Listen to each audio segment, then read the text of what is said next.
కుట్రలు కుతంత్రాలు పారలేదు, బెదిరింపులు పనిచేయలేదు, కేసులు నిలవలేదు, ఆరోపణలన్నీ అబద్ధాలేనని తేలిపోయింది. అంతిమంగా గ్రహణం వీడింది. మద్యం పాలసీ కేసులో ఎమ్మెల్సీ కవితకు బెయిల్ మంజూరు చేసింది అత్యున్నత న్యాయస్థానం. కవితకు వ్యతిరేకంగా సుప్రీంకోర్టు ముందు ఒక్కటంటే ఒక్క ఆధారాన్ని కూడా ఈడీ, సిబిఐ ప్రవేశపెట్టలేకపోయాయి. దీంతో సత్యమే గెలిచింది. ఎవరెన్ని కుట్రలు చేసినా అంతిమంగా నిలిచి గెలిచేది వాస్తవమేనని మరోసారి రుజువైంది. Justice B R Gavai, justice K V విశ్వనాథన్తో కూడిన ధర్మాసనం ఈడీ, సిబిఐ కేసుల్లో కవితకు బెయిల్ మంజూరు చేసింది.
రాజకీయ కుట్రల సంకెళ్లతో న్యాయాన్ని శాశ్వతంగా బంధించలేరు.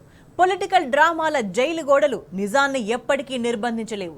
ఎమ్మెల్సీ కవిత విషయంలో అదే మరోసారి రుజువైంది. ఆమెకు బెయిల్ రాకుండా అడ్డుకోవాలన్న కుట్రలు పటాపంచలయ్యాయి. కవితకు వ్యతిరేకంగా చిన్న ఆధారాన్ని కూడా సుప్రీంకోర్టుకు ఈడీ, సిబిఐ సమర్పించలేకపోయాయి. 5 నెలలుగా చెప్తున్న కారణాలతోనే సాగదీతకే ప్రయత్నించాయి. అయితే దర్యాప్తు సంస్థలు పారదర్శకంగా విచారణ చేయాలని తేల్చి చెప్పిన సుప్రీం 2 కేసుల్లోనూ కవితకు బెయిల్ మంజూరు చేసింది. దర్యాప్తు సంస్థలు ఒక కేసులో కొందరిని నిందితులుగా మరికొందరిని అప్రూవర్లుగా మార్చేందుకు ప్రయత్నించడం సరికాదంటూ న్యాయస్థానం అభిప్రాయపడింది. కవితకు బెయిల్ ఇచ్చేందుకు అన్ని అర్హతలు ఉన్నాయని మరోసారి స్పష్టం చేసింది.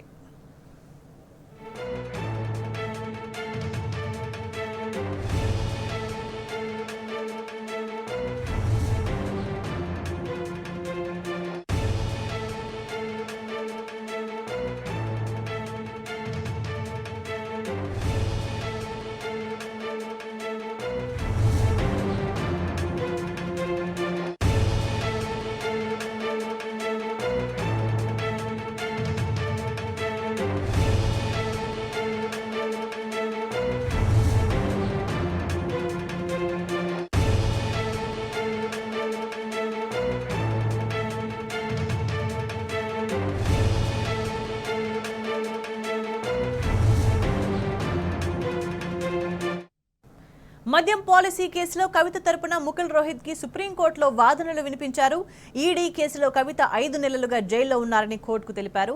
493 మంది సాక్షుల విచారణ ముగిసిందన్నారు. ఒక మహిళగా కవిత బెయిల్ కు అర్హురాలని రోహిత్ కి వాదించారు. ఇదే కేసులో మనీష్ సిసోడియాకు బెయిల్ వచ్చిందన్న విషయాన్ని గుర్తు చేశారు. సిసోడియాకి ఇచ్చిన బెయిల్ అంశాలే కవితకు వర్తిస్తాయన్నారు. ఈ నేపథ్యంలో వాడివేడిగా వాదనలు జరిగాయి. సాక్షులను బెదిరించారంటూ చెప్తున్నా ఎక్కడా ఏ కేసు నమోదు కాలేదని ముకుల్ రోహిత్ కి తెలిపారు. కవితకు సెక్షన్ 45 ఎందుకు వర్తించదంటూ ఈడీ, సిబిఐ తరపు లాయర్లను జస్టిస్ గవాయ్ ప్రశ్నించారు. వాదనల అనంతరం సుప్రీంకోర్టు ద్విసభ్య ధర్మాసనం సిబిఐ, ఈడీ కేసుల్లో కవితకు బెయిల్ మంజూరు చేసింది. కవిత జైల్లో ఉండాల్సిన అవసరం లేదని అభిప్రాయపడింది.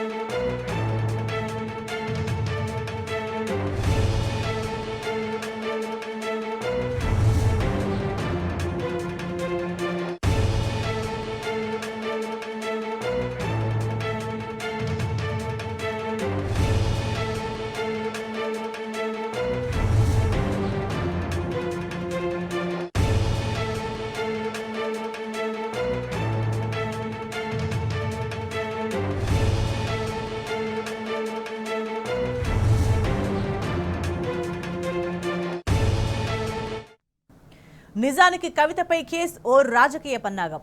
తెలంగాణలో బీఆర్ఎస్ ను బలహీనపరిచే కుట్రల్లో భాగంగా అధికార బీజేపీ, మరో జాతీయ పార్టీ కాంగ్రెస్ పన్నిన కుట్రల పద్మవ్యూహం.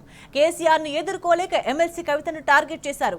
ఊహాజనితమైన ఓ కేసును సృష్టించి అందులో కవితను ఇరికించే కుతంత్రాన్ని అమలు చేశారు. బీఆర్ఎస్ కేసీఆర్ పై బురద జల్లి అయోమయం సృష్టించారు. అసెంబ్లీ, పార్లమెంటు ఎన్నికల్లో లబ్ధి పొందారు. అయితే పోరాటం కొత్త కాదు. కేసీఆర్ నెత్తురుకు ఎన్ని ఒత్తిళ్లొచ్చినా కవిత పోరాటం ఆగలేదు. తాను నిర్దోషినంటూ ఆమె తేల్చి చెప్పారు. ఇదే విషయాన్ని కోర్టుల ముందు స్పష్టం చేశారు. రాజకీయ ఒత్తిళ్లతో పలుమార్లు ఆమెకు బెయిల్ రాకుండా ప్రయత్నాలు జరిగాయి. అయినా ఏ మాత్రం వెరవకుండా అత్యున్నత న్యాయస్థానం దాకా కవిత పోరాటం సాగింది.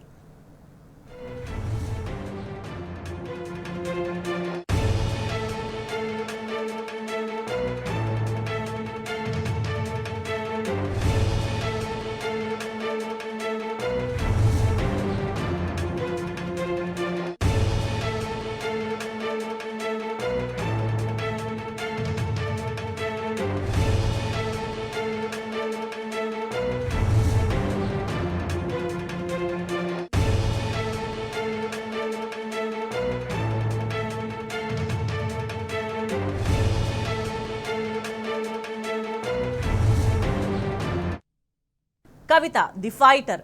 తెలంగాణ ఉద్యమం నుంచి కేసీఆర్ను దెబ్బతీయాలని అనుకున్నప్పుడల్లా కేంద్ర, రాష్ట్ర ప్రభుత్వాలు ముందుగా టార్గెట్ చేసేది కవితనే. ఉద్యమ సమయంలో కవితను అక్రమంగా అరెస్ట్ చేశారు. ఆమెను పలు స్టేషన్లకు తరలిస్తూ వేధించారు. ఆ సమయంలో కవితకు తెలంగాణ సమాజం అంతా అండగా నిలిచి పిడికిల్లెత్తి తిరగబడింది. దీంతో నాటి కాంగ్రెస్ సర్కార్ తోకముడిచింది. కవితను బేషరతుగా విడుదల చేసింది. ఇదొక్కటే కాదు, కేసీఆర్ను బలహీనపరచాలనుకున్నప్పుడల్లా కవిత మీద పనికి మాలిన ఆరోపణలు చేయడం, అడ్డగోలు విమర్శలు చేయడం కొన్ని పార్టీలకు అలవాటుగా మారింది. ఈ కుట్రలకు ఏనాడు వదలకుండా బెదరకుండా కవిత ముందుకు సాగారు. మరోసారి ఈ కుట్రలను ఎదుర్కొని నిలిచి గెలిచారు.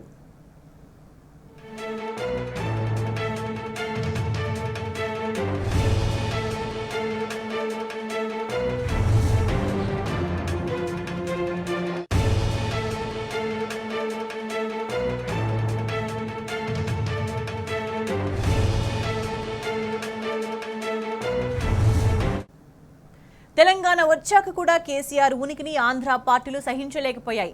తెలంగాణ వచ్చాక ఏర్పడ్డ కేసీఆర్ సర్కార్ను ఏడాది తిరక్క ముందే కూల్చేందుకు కుట్రలు చేశాయి.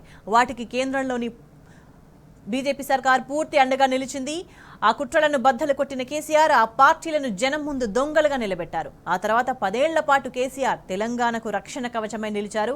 దేశానికి తెలంగాణను ఆదర్శంగా నిలిపారు. అదే సమయంలో కేంద్రంలోని జాతీయ పార్టీల దుర్మార్గాలను జనం ముందు ఎండగట్టారు. రైతుల పోరాటానికి ప్రత్యక్ష మద్దతు ప్రకటించారు. నల్ల చట్టాలను వెనక్కు తీసుకునేలా మోదీ సర్కార్కు వణుకు పుట్టించారు. మన దేశానికి బీజేపీ, కాంగ్రెస్ చేస్తున్న ద్రోహాన్ని జనాల ముందు ఎండగట్టారు. భారతదేశానికి ఉన్న వనరులతో ఎంత గొప్ప గొప్పగా తీర్చిదిద్దుకోవచ్చో వివరించారు. దేశవ్యాప్తంగా మోదీ సర్కార్ నిరంకుశత్వంపై సమరశంఖం పూరించారు.